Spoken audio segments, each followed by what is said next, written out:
Şimdi aslında burada hepimiz İsrail'in amacının ne olduğunu biliyoruz. Burada İsrail'in amacı Gazze'yi boşaltmak, insansızlaştırmak ve daha sonra burayı ilhak etmek. Buraya daha önce yaptığı gibi yıllardır hukuksuz bir şekilde 1967'den beri yaptığı hukuksuzlukları burada da uygulamak istiyor.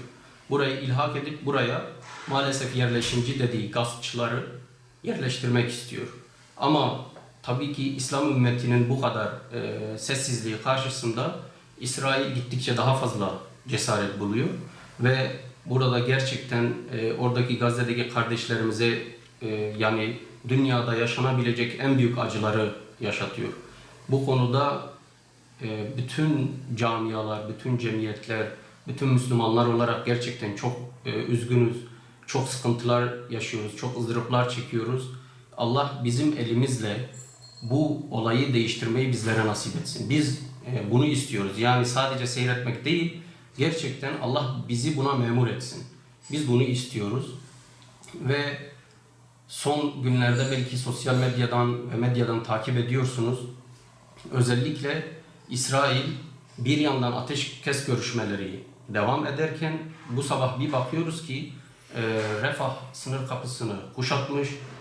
Orada zaten yeterli sayıda olmayan, az sayıda olan insani yardımların girişlerini de durdurmuş durumdadır. Bu konu da gerçekten bizleri çok üzdü ve bunun aslında bugün dünyada hakim hem siyasi hem ekonomik düzenin çöktüğünü bize gösteriyor.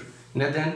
Çünkü dünyadaki adalet sistemine güvendiğimiz için, dünyadaki siyasi olarak da Birleşmiş Milletler'e güvendiğimiz için, ekonomik olarak İslam ülkeleri kapitalist düzene güvendikleri için bununla karşı karşıyayız. Bu sistem çökmüş durumdadır. Hem siyasi, hem ekonomik, hem hukuki anlamda.